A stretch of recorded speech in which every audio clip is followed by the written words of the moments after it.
ዛሬ ብዙ ሚስጥሮች ብዙ ጉዶች ላወራ ስለሆነ ስልካችሁን ከህፃናት ታረቁልኛላችሁ። ፊልም ላይ አንዳንዶች ፎቶዎችን አውጥተው አይ ፊልም ነው እንጂ የፍቅር ሲን ነው እንጂ የምር አይደለም ይላሉ። አንዳንዶች ደግሞ አረ ቬሮኒካና ሙሉ ዓለም የሚሉም ደግሞ ወገኖች አሉ። ኦንሊ ቲንግ ህይወቴን በጣም የቀየረው አስራት ማውጣት ነው። አስራት ማውጣት በጣም እግዚአብሔር ምስክሬ ነው። እዚህ ነው ህይወቴን የቀየረው።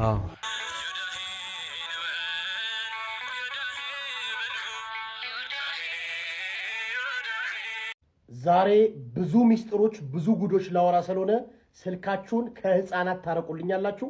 ሁላችሁም ይሄ ቪዲዮ ሊጠፋ ስለሚችል ለታሪክ ይቀመጥ። ሁላችሁም ሼር ፋቨራይት አድርጉት። ሁላችሁ ኮፒ ሊንክ እያደረጋችሁ ታዳምጡኛላችሁ። ይሄ በምስሉ ላይ የምትመለከቱት ልጅ ኢትዮጵያዊ ወንድ ነው። ጡቱን ያስቀየረ፣ ደረቱን ወደ ጡት የቀየረ፣ ከዛም አልፎ ከንፈሩን ያሰራ፣ ጸጉሩን ያሰራ እና ደግሞ መራቢያ አካሉን ጭምር ያሰራ ዲዲ የምትባል በቲክቶክ ስሟ ግን ደግሞ መጀመሪያ ወንድ የነበረ ፍጡር ነው። እግዚአብሔር ወንድ አድርጎ የፈጠረው ማለት ነው። ይሄ በምስሉ ላይ የምትመለከቱት ደግሞ አሹ ይባላል። እዚህ ቲክቶክ ላይ በርካታ ተከታዮች አሉት። ግን ደግሞ በትምህርቱ ሰቃይ የነበረና ትምህርቱን አቋርጦ ቲክቶክ የሚሰራ ወንድማችን ነው። ተመልከቱ። አሁን ዛሬ በጣም የምናገረው ሚስጥር አለ። ሁላችሁም ታዳምጡኛላችሁ። ልጆቻችሁ ማትረፍ ከፈለጋችሁ ኢትዮጵያዊነት እንደ ኢትዮጵያዊነት እንዲቀጥል ከፈለጋችሁ ይሄን ቪዲዮ አዳምጣችሁ ሁላችሁም ለብዙ ሰው ሼር ታደርጉልኛላችሁ ማለት ነው። ይህ ወጣት በጣም ህፃን ልጅ ነው። በትምህርቱ ከ525 በላይ የ12ኛ ውጤት አምጥቶ ዩኒቨርሲቲ የገባ ነው። ትምህርቱን አቋርጧል። እንግዲህ ይሄ ልጅ ማንን ይከተላል? እቺን ሴት የምትመስል ግን ከዚህ ቀደም ደግሞ እግዚአብሔር ወንድ አድርጎ የፈጠረው ፍጥረትን ይከተላል፣ ያወድሳል፣ በርካታ ንግግሮችን ይናገራል። ወንድማችን አሹ ለበርካታ ጊዜ ስረዳ ቆይቻለሁ። እውነትም ሆርሞኑ ነው፣ እውነትም እግዚአብሔር እንደዚህ አድርጎ ስለፈጠረው እባካችሁ አትግፉት፣ አትስደቡት እያልኩ የምከራከርለት ልጅ ነበር። ግን ደግሞ አሁን ወጥ ረገጥክ፣ መስመር አለፍክ።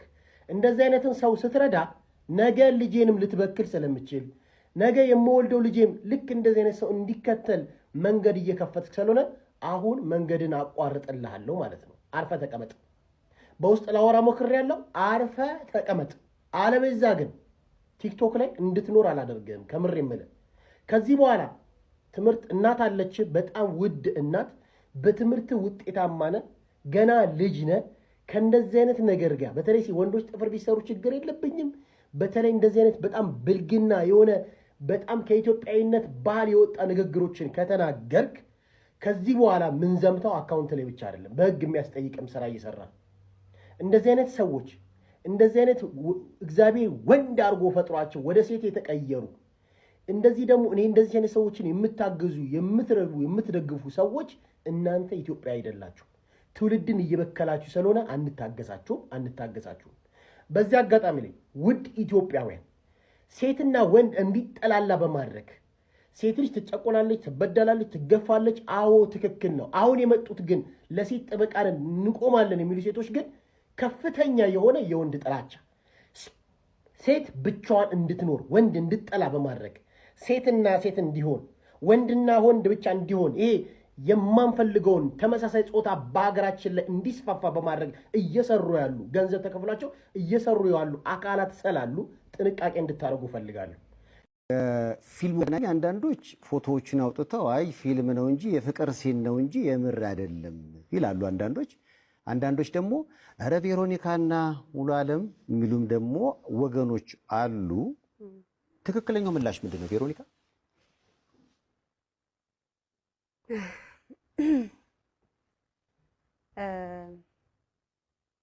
እንዴት መመለስ እንዳለብኝ አላውቅም፣ ግን በተዘዋዋሪ እንዳልመልስብህ መናገር የምፈልገው ልናገር። ከዚህ በፊት እኔ በጣም በእምነቴ ሴንሲቲቭ ነኝ፣ በሃይማኖቴ በኦርቶዶክስ ማለት ነው። እግዚአብሔር ሲፈቅድ ደግሞ ይሄን ሙያ እግዚአብሔር እንደሚያስተወኝ አውቃለሁ። ንቄው አይደለም፣ በጣም የማከብረው ሙያ ነው። ቤተሰቤን ማስተዳደርበት፣ አሁን ደግሞ ከቤተሰብ አልፌ ሌሎችም ሰዎች ማስተዳደርበት ሙያዬ ነው። በጣም ነው የማከብረው። እግዚአብሔር ፈቅዶ ደግሞ ብሎ ከዚህ ሙያ ወጥቼ ደግሞ የእሱ አገልጋይ መሆን ምኞቴ ነው። ይሄን ያክል በእግዚአብሔር የምተማመን ሴት ነኝ። እንደውም ብዙ ሰዎች መንገድ ላይ ሲያዩኝ በጣም እንደውም ምናልባት አንተ ታውቃቸዋለህ ጓደኞችም ናቸውና ደውለው ይቆጡኛል። ለምንድን ብቻሽን የምትሄጂው አይሻለሁ እኮ ምናምን ይሉኛልና እንዴት ቢያንስ የሆነ ወይ ማናጀር ወይ የሆነ ነገር ከኋላሽ አጀብ ብለሽ ሂጂ የሚፈጠረው አይታወቅም ምናምን ይሉኛልና እኔ መድኃኒዓለም ይዤ ነው የምዞረው። ይሄንን የምልህ ለሚዲያ ወይም እናንተ ምን አይነት ሴት ነች እንድትሉኝ አይደለም። ሀቁን እግዚአብሔር ነው የሚያውቀው። ኤቭሪ ታይም በመድኃኒዓለም እገዛ ነው ያለሁት።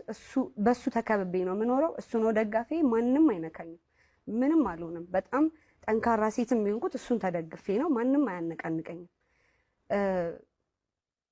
ግን በሱ ድረስ ተመቶብኝ ያውቃል። ማለት ሃይማኖቷን እንደዚህ አይደለችም 666 ነች። የምር ነው የምነግራችሁ። በጣም ያማል። አሁን ኖርማል ሊመስል ይችላልና አንዳንድ ሰዎች በቃ ወሬ እኮ ነው አቃርገሽ ተይው ምናምን ይላሉ። ግን እንዴት ነው በአባት ሰው ሲመጣ በሚሰማ ስሜት የለም። እና አንዴ እንደውም በጣም አልቅሻለሁ በርዘግቼና እኔ እንዳታስለቅሱኝ እኔ ማልቀስ አልፈልግም። ዛሬ አታለቅሽ በሞት በስማም አታለቅስም። እንዳታለቅሽ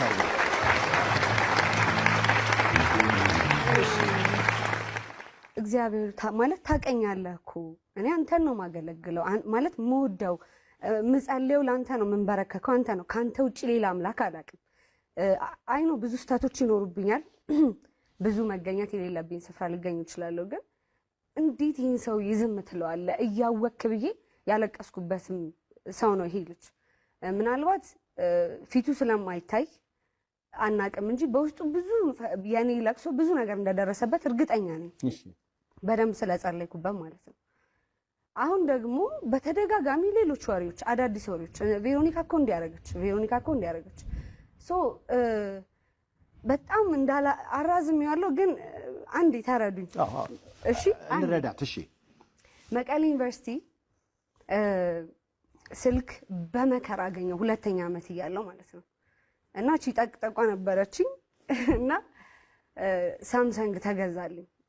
በተአምራቱ በመድኃኒዓለም ተአምራት አገኘው ስልክና ያቺን ስልክ ገና በተገዛሽ በ2 ቀኗ መቀሌ ዩኒቨርሲቲ 2ኛ ዓመት ተኝቼ ዶርም ላይ በመስኮት በኩል ሌባ ገባና ሰብሮ መቶን ስልካችንን የጓደኛዬን ላፕቶፕ ይዞ ወጣ። ይሄን ሲያደርግ ጓደኛዬ ስታክ አርጋለች፣ እንደዚህ እጇ እየተንቀጠቀጠ ነው። እኔ ግን ወረድኩኝ፣ አሯሯጥኩት በዛ ዞሬ ምናምን እስከ መጨረሻው ድረስ ጫካ በማይገባበት በኩል ሁላ ገብቻለሁ። እሺ ከዛ የአካል ጉዳተኞች የሚማሩበት እዛ ውስጥ ሁላ ገባው። እሺ ከዛ ኤኒዌይስ አመለጠኝ። ከዛ ወደ ክስ ተመሰረተ መቀሌ ዩኒቨርሲቲ። በዚህ አጋጣሚ በጣም ጥሩ ሚሞሪ አለኝ።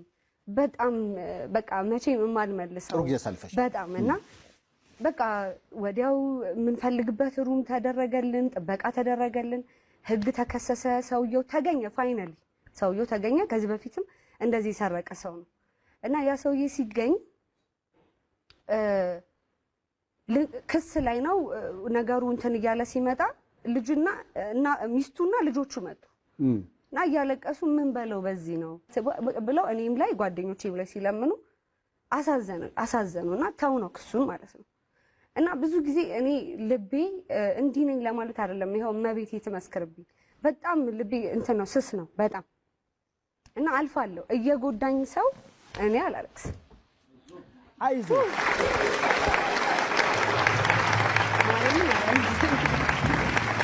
ሰው እየጎዳኝ እያየው አልፋለሁ። እና እኔ እኮ በተቃራኒው ማድረግ የምችለው ነገር ነው። ክፋትና ምቀኝነት በጣም ሲምፕል ነው፣ ተራ ነገር ነው። ግን በቃ እኔ እግዚአብሔርን ፈሪ ነኝ፣ ልቤም አለ ምናምን አልፌዋለሁ። this much እንዲህ ማልፋቸው ነገሮች እየጎዱኝ መጡ በጣም።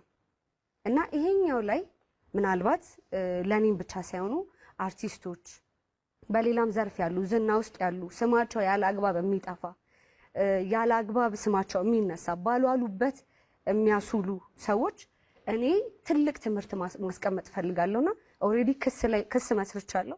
ጉዳዩ ህግ ይዞታል። በጭራሽ አሁን ከኮንሰርቲን ከምንም በላይ የሚበልጥብኝ ይሄ ጉዳይ ነው። ህግ ደግሞ መከበር አለበት። ከህግ ሁላችንም ከህግ በታች ነን።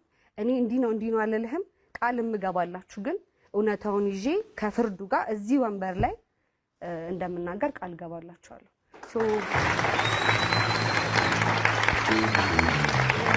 ስለዚህ ይሄ ለብዙ ሰዎች መልስ ለብዙ ሰዎች ትምህርት ስለሚሆን ህግ የያዘው ጉዳይ ነው። እንዲህ ብዬ መናገር አልፈልግም፣ ግን ቃል እገባላችኋለሁ ውጤቱን ይዤ እዚህ እመጣለሁ። የብዙዎች ጥያቄ ስለነበረ ነው። ምክንያቱም እያልኩ ነበር መኒ ማኔጅመንት በጣም ሆረብል ነኝ። ዘ ኦንሊ ቲንግ ህይወቴን በጣም የቀየረው አስራት ማውጣት ነው። አስራት ማውጣት በጣም እግዚአብሔር ምስክሬ ነው። እዚህ ነው ህይወቴን የቀየረው። በጣም ብዙ ነገሮች በህይወቴ በጣም ብዙ ሰው ነው የሚለኝ ባይደም እኔም ማረጋለሁ፣ ግን እኔም ማረጋው እንዴት ነው ታውቂያለሽ? አረጋለሁ ተብሎ አይወራም። በእርግጥ ግን አሁን ለምሳሌ አላ ላይክ የሆነ ኢንካም ሳገኝ በቃ ላይክ ፌር ነው ብዬ የማስበውን አማውንት ያለ የኔ ቢጤ ምናምን ሰጣል። ቤተክርስቲያን የምትሰጥ ለእያንዳንዱ ኢንካም 10% ትሰጫለሽ። ለእያንዳንዱ ኢንካም ሳይሆን የሆነ ወር ላይ ለኔት ፕሮፊትሽ ለትርፍሽ። እንዴት የትርፍሽን 10%? አዎ ከምትሰራው ላይ 10% ለማወቅ ነው ለመጠየቅ። ከምትሰራው ላይ ከደሞዝ 10% ወይም ከምትሰራው 10% ነው። ከትርፍሽ ላይ ነው ከቶታል ኢንካምሽ በየወሩ ከምታገኘው ላይ በቃ በወሩ የምታገኘው ኔት ፕሮፊት አለ። ከሱ ላይ ከዛ በረከት ይኖረዋል። እግዚአብሔር ምስክሬ ነው ህይወቴን የተቀየረው። እኔ በጣም ስላየሁኝ ነው እንደዚህ አይነት በጣም ብዙ ሰው ነው ደግሞ የሚለኝ ማለት I cannot even explain። አካውንቴ ውስጥ ዜሮ እዚህ ጋር ማርያም ቀርቶ ያውቃል። ቆይ እንሰጣለን። ምን ማርያም ቤተክርስቲያን አለች እንሰጣለን። አይሰ እንትን ዜሮ አካውንቴ ውስጥ ኖሮ ያውቃል። ዜሮ እንዴት የት ገብቶ የት እንደወጣ አላውቅም። ዝም ብሎ የለም ብሩ እኩል ተሰጥቶን ጓደኞች የሆነ ነገር ሲያደርጉበት ነው የለኝም። በጣም እጂ ብኩን ነበረ። ከዛ በኋላ ነው የተስተካከለ። እግዚአብሔር ይስጠው ጓደኛዬ ጢጥ የሚባል ሰው ነው። አይ ስሙን ላለመጥራት ነው እንትን ነበር። እኔ ከዚህ የመጣሁበትን ህይወት የሚያውቅ ሰው ያውቀዋል። በአንተ ሞት አዋጅ እኔ ተርፌያለሁ። በአንተ ሞት አዋጅ የአንተ ሞት አዋጅ ሲወጣ ነው እኔ ተረፍኩትና በአንተ ህይወት ነው እኔን ህይወቴን ወደ ትክክለኛው የመለስከኝና ወንድም አለም እግዚአብሔር ይስጥልን፣ ኑርልን። ክርስቲያንም እንደዛው የክርስቲያንም ያልተነገረለት ነው። ዴቫም ታውቁታላችሁ ያለውን ሁኔታና ወንድሞቻችን ራሳቸው መስዋዕትነት አድርገው እስካሉ ድረስ እኛ ደግሞ የአቅማችንን አካውንታቸው ኮፕሊንክ እያደረገን ቪዲዮአቸውን እያየን እናበረታታቸው እንላለን። እግዚአብሔር አገልግሎትን ያርዝምልን እላለሁ። እሺ መልካም። ሀና ተናግራለች ይመስለኛል። እሺ ቢኒ እድል እንስጠውና ቆስጠንጢኖስ ወደ አንተ እመጣለሁ። ሊቃውንቱ መልስ እንዲሰጡ መነሻ የሆነን ቪዲዮ አብረን አይተነው እንመለስ።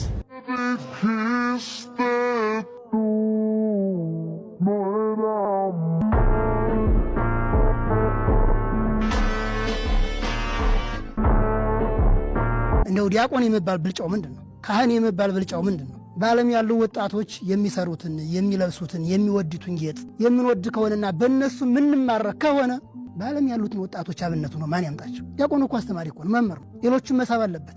አሁን ማን ያመጣው ምመን ነው? ማን ያፈራው ምመን ነው? ማን ያሳመነው ምመን ነው? ተንሥኡ ጸልዩ እያልን የምናቆረው። በዛውም ላይ ደግሞ አባቶቻችን ያሳመኗቸውን ያመጧቸውን ክርስቲያኖች ለማባረር ቤተ መቅደሱ ውስጥ የማይገባ ስራ ስንሰራ አባቶቻችን ቅዱሳኑ ክርስትናን በሕይወትና በእውነት የኖሩት እነሱ የሰበሰቡትን መንጋ እየበተን ነው። ስለዚህ አንድ ቀን እናንተ ጨው አይደላችሁም ድንጋይ ናችሁ ተብለን እንዳንወረወር ጨው ሆነ መገኘት አለብን። በዓለም ውስጥ የምናየው ዘመኑ ያመጣው ፋሽን አይነት ጸጉር አቆራረጥ፣ ጸጉራቸውን አፍተልትለው ጎንጉነው የሆነ አሳድገው ተንጨባረው የሚገቡ አሉና ረብ የማይወዱ ጥቅም የማይወዱ ስጋዊ ፍላጎት ስሜት የሚያሸንፋቸው ሊሆኑ ይገባል ይልና በንጹህ ሕሊና በንጹህ ልቡና የሃይማኖትን ምስጢር የሚይዙ ሊሆኑ ይገባቸው። ይህን አድርገው መጀመሪያ የፈተኗቸው ካለፉ በዲቁና ክህነት ያገልግሉ። ፍትሐ ነገሥቱም ይህንን የሚያዝ አሁን ሁላችን የመጣንበት መስፈርት ይህንን አልፈን ነው ወይ? ሃይማኖቱን ሳያውቅ ነገደ ቤተ ክርስቲያን ሳይረዳ ስርዓተ ቤተ ክርስቲያን ሳይረዳ ታሪኳን ሳይረዳ ዝም ብሎ በሆነ አጋጣሚ ይሾማል። ለእሱ አገልግሎት የሚመስለው እውቀት የሚመስለው ተንሥኡ ጸልዩ ብቻ ይመስላል። ሊቀ ዲያቆናቱ ሊቀ ካህናቱ ቄሰ ገበዙ አርያ ክህነትን ያልጠበቀ የጸጉር ስታይል ተስተካከለ ወደ ቤተ መቅደስ ሲገቡ ይህን ሳታነሳ ቤተ መቅደስ አትገባም ብሎ ማገድ የውስጥ አስገልጋዮችም ድርሻ ሊሆን ይችላል። የአስተዳዳሪ ድክመት ነው። ሁሉ በስርዓት ይሆን አይደል? ወደ ቤተ መቅደስ ሲገባ በእግዚአብሔር ፊት ቆሞ ነው ተቀረዩ ለእግዚአብሔር በፍርሃት ለእግዚአብሔር በፍርሃት በረአድ ሆናችሁ ታገዙለት ነው የተባለ ነው። በኦርቶዶክስ ቤተክርስቲያን 6666 ጊዜ ነው ኢየሱስ የተገረፈው ይላሉ። እዛው አባ ኤፍሬም የሚባሉ የነሱ ቄስ ምን አሉ? ግርፋቱን መቁጠር ይቻላል አሉ። ጥዝጣዜው ግን እንዴት ይቆጠራል? የማይቆጠር ህመም ኢየሱስ ተረክቧል። ኢየሱስ ክርስቶስን አታውቅም ብላችሁ ያማችሁበት አዳራሽ ላይ ኢየሱስ ክርስቶስ የተቀበለውን መከራ ለመግለጽ ምንጭ የኦርቶዶክስ ቤተክርስቲያን አባቶች መሆናቸውን የራሳችሁ ፓስተር ዛሬ አሳይቷቸዋል። እመኑኝ፣ ፕሮቴስታንቲዝም እያበቃለት ነው። ፕሮቴስታንት ወንድሞቻችንና እህቶቻችን ታላቁም ታናሹም ሁሉም ቅድስት ቤተክርስቲያን ወይ ማሪን ሳናውቅ ነው የወጣ ነው እያሉ የሚመለሱበት ዘመን እጅግ በጣም ቅርብ ነው። ፕሮቴስታንቲዝም ያበቃለት። ያቋቋመ ድጓመር ጓደኞች አሉኝና ምን እንደሚሉት ታውቃላችሁ? እንደው መጋቢ ሐዲስ እንደው ሰው ጋር ትግባባለህ፣ እንደው ለአንዱ አለቃ ነግረህ ቢሮ ብታስገባይ ምን አለ? እንደው ሰለቸኝ ማህሌቱ ሰለቸኝ። አሁን ማህሌቱ አይደለም የሰለቸው፣ ቢሮ ያለው ጸሐፊ 20 ሺህ ብር እየበላ ያቋቋመው 10 ሺህ ብር ነው የሚበላው። የሰውዬ ለምን ተማርኩ? ሰውዬው ወይኔ ሳልማር ቀረ ብሎ መጸጸት ሲገባው ለምን ተማርኩ ብሎ እንዲጸጸት አደረግ ነው። አያችሁ፣ እኔ ጳጳሳቱ በዚህ በኩል ቢያስቡበት አልመጡም መሰል ዛሬ እንጂ እንዴ ቢያስቡበት እውነቱን ለመናገር እኔ ማይ ለሮጥስ ለተኛ ስናጨበጭው የሚሮጥ አቆመ ማለት እኮ ነው። እንደ አቋቋምን ይዞ ድጓውን ይዞ አንድ ተራ መሀይም መብረቅ ብልጭ ቢል በስማም የማይለሰው ጸሐፊውን ቁጭ ይላል። እሱን አሁን ያቋቋመ ምሮ ጋሼ ደህና ዋሉ ይላል። ያኛው መሀይሙን እኮ ነው ይገርማቸዋል። መመዘኛ ቢኖር እኮ የሳቸው ጫማ ተሸካሚ መሆን ነበረበት እኮ የሰውዬ። ማርያምን ነው የምላችሁ፣ ቀልደን አይደለም። ስለዚህ ቤተክርስቲያን መስፈርት ማዘጋጀት አለበት። ማንም መቶ ሰባኪ የሚሆንባት፣ ማንም መቶ ዘማሪ የሚሆንባት ሁለገባ ክፍት ቤተክርስቲያን የኢትዮጵያ ክርስቲያን ነው በአሁኑ ጊዜ።